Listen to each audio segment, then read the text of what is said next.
Il faut bien mettre dans le crâne des descendants de Marocains, d'Algériens, de Tunisiens, de Maliens, etc., que leurs ancêtres, leur ancêtre s'appelle Jules Ferry, leur ancêtre s'appelle Bugeaud.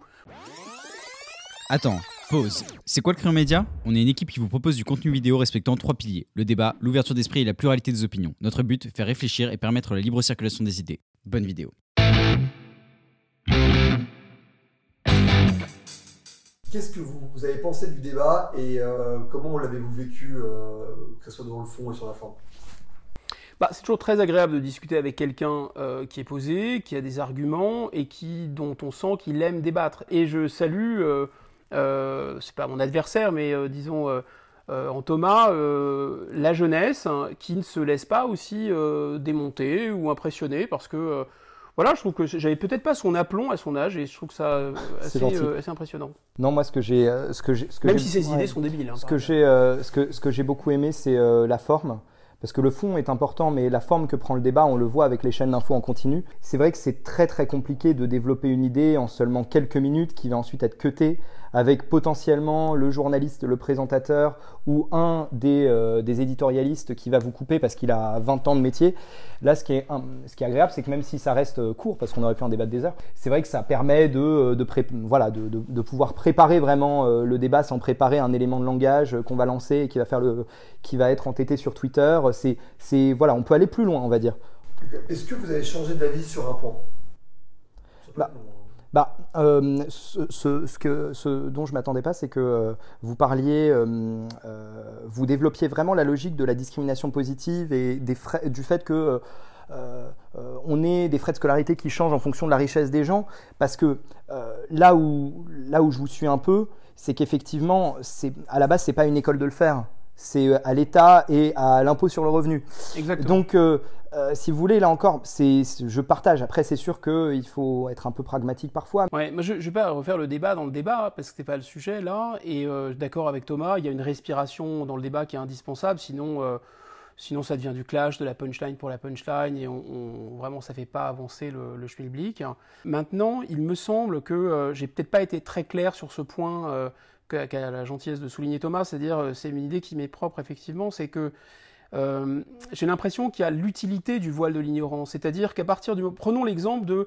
Vous avez les arguments de Bourdieu qu'avait repris Sarkozy de manière un peu caricaturale, la princesse de Clèves, on s'en balèque, d'accord? Pourquoi on s'en balèque? Parce que c'est un truc pour les bourges, lu par les bourges, écrit par des bourges.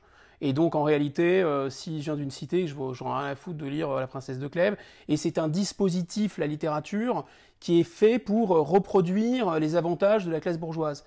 Mais en fait, il y a un voile de l'ignorance. Évidemment, ça ne va pas intéresser tout le monde. Évidemment, les enfants de la bourgeoisie vont avoir plus facilement accès à La princesse de Clèves. Oui, mais quand la mobilité sociale fonctionnait bien en France, il y a de bons élèves dans tous les milieux, y compris des milieux modestes, qui découvraient la force de la littérature, mais ça pouvait être des mathématiques ou d'autres choses, et donc qui se hissaient. Et donc de faire croire aux gens, comme faisait Napoléon, que tout le monde finalement a un bâton de maréchal dans sa musette, de forcer un peu le trait sur la mobilité sociale, d'y croire, c'est un peu la méthode Coué, mais ça marche, c'est la seule façon que ça marche. Quel est, à l'inverse, sur le point sur lequel vous êtes le plus en désaccord? Le wokisme. Oui, je pense comme vous que c'est une dérive qu'il faut condamner et contre laquelle il faut opérer un diagnostic clair, précis, net pour trouver une solution, pour trouver un échappatoire, parce qu'on va aller nulle part en France. Voilà, moi j'ai tendance à penser qu'il n'y a pas que le wokisme, qu'on a du mal d'ailleurs à définir, mais qu'il y a d'autres approches et que surtout derrière ça, il y a quand même des gens qui tous les jours, quand ils prennent le métro, quand ils vont sur leur lieu de travail, qui subissent des discriminations, quoi. Et je les connais, j'ai entendu des centaines, des milliers de témoignages sur ces questions-là, et je pense que voilà, faut pas jeter le bébé avec l'eau du bain. Ça peut être la mauvaise méthode et je suis le premier à la dénoncer, mais voilà, derrière il y a quand même des gens qui souffrent, et dans un pays, et si on cherche ensemble le vivre ensemble, c'est le cas de le dire, il faut quand même prendre ça en compte. Voilà, c'est tout. Ouais, moi je pense qu'on ne sera effectivement pas d'accord là-dessus. Moi je suis totalement contre le multiculturalisme, la société multiculturelle. C'est une importation très toxique, très dangereuse pour la stabilité, l'ordre public même. Je pense qu'en fait on peut avoir une société pluriraciale, et on a une société pluriraciale en France. On peut avoir une société plurireligieuse, et en réalité c'est pas les religions qui posent problème, c'est l'islam. Donc on peut avoir une forte minorité musulmane en France, on peut avoir des gens qui ont des couleurs de peau différentes, c'est pas un problème, à condition et c'est le paradoxe, d'avoir une unité culturelle Absolument. très puissante. Il faut bien mettre dans le crâne des descendants de Marocains, d'Algériens, de Tunisiens, de Maliens, etc., que leurs ancêtres, leur ancêtre s'appelle Jules Ferry, leur ancêtre s'appelle Bugeaud.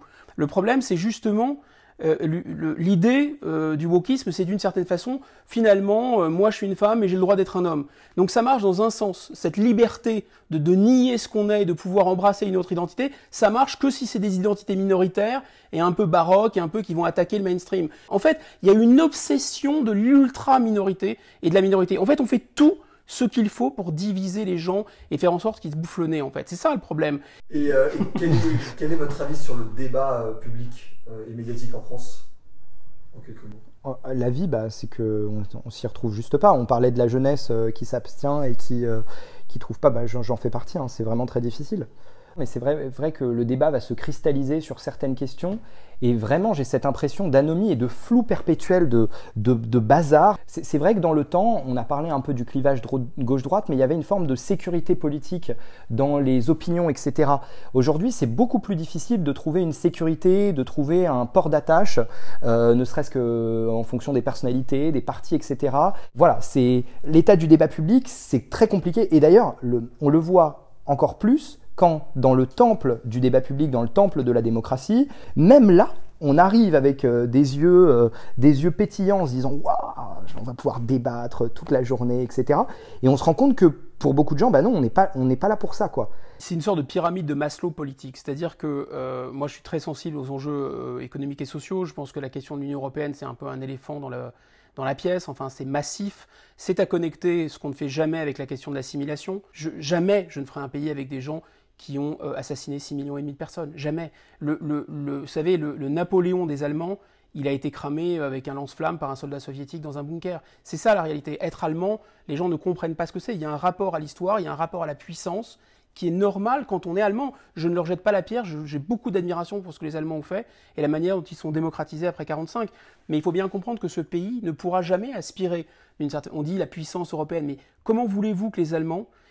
Vous savez, nous, Français, on sait ce qu'a été la Première Guerre mondiale, parce qu'il y a des monuments aux morts dans tous les villages de France, et parce que dans nos familles, même s'il y a très très longtemps maintenant, se charrie cette espèce de cauchemar de la Première Guerre mondiale. Les Allemands, ils ont eu la Première Guerre mondiale, qu'ils ont perdue, et ils ont eu 2,5 fois en nombre de morts. La Première Guerre mondiale, c'était la Deuxième Guerre mondiale. Donc, si vous voulez, il faut bien comprendre ce que c'est qu'être allemand, et en réalité, la vérité de l'Union européenne, c'est que c'est une piscine purificatrice pour peuples qui ne veulent plus de puissance, qui ne veulent plus faire la guerre, qui ne veulent plus se défendre. Et donc, on nous raconte que la France est trop petit, et que maintenant, il faut se mettre avec un club d'alcooliques anonymes ensemble, s'attacher les uns et les autres pour se faire baiser par la Chine et les États-Unis. Évidemment que vous n'assimilerez personne dans ces conditions. Ces questions-là de l'Union européenne, des questions économiques et sociales, du fait qu'on ait les pieds et poings liés, qu'on ne puisse pas se battre à armes égales contre la Chine et les États-Unis, ce sont des questions devenues secondaires, parce que dans la pyramide de Maslow politique, je dirais la raison d'être centrale d'un État, c'est de garantir la paix. Or, le problème, c'est que cette montée de l'insécurité n'est pas qu'une montée de la délinquance due uniquement à des injustices sociales et économiques ou due à de la criminalité classique. On sent bien qu'il y a une dimension identitaire non dite, peut-être inconsciente là-dedans. Et donc c'est parce que les Français sentent que ça peut partir en sucette qu'ils considèrent que cette question de l'identité... Parce qu'on nous dit, oui, mais vous avez des obsessions, etc., c'est obsessionnel. Non, c'est parce que la première question politique à régler, c'est la paix. Il faut que la paix revienne, il faut que la stabilité revienne. Après, on peut débattre de plein d'autres choses, mais c'est un prérequis d'une certaine façon. Et la dernière question de ce format, qu'est-ce que vous évoque la phrase « trace tes contours » ? C'est le slogan du média. C'est important pour que des jeunes puissent tracer leurs contours, de voir des gens auxquels ils peuvent s'assimiler ou pas du tout, avoir un point de vue, argumenter avec une idée, un argument, un exemple, et de pouvoir se débrouiller avec ça et de se dire après avoir entendu ça, après avoir lu les programmes, après avoir entendu les candidats, je peux voter ça, je peux m'engager là-dedans, etc.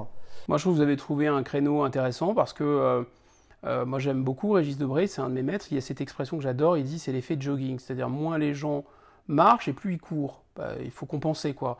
Donc effectivement, dans un univers où on ne peut plus réfléchir, plus se poser, et où les émissions sont de plus en plus courtes, les interventions sont de plus en plus courtes, il y a effectivement de l'espace. On ne va pas citer vos concurrents, mais on a maintenant des émissions de très grande qualité sur le net, pas sur la télévision justement, sur le net. Et vous, finalement, vous avez trouvé quelque chose qui est une sorte de format intermédiaire. Vous opposez des gens qui ne sont pas d'accord, donc ça c'est déjà fécond à mon avis. Et en plus, vous leur donnez le temps de s'exprimer. Donc je pense que vous avez intelligemment trouvé un créneau. Merci beaucoup. Merci à vous. Merci beaucoup.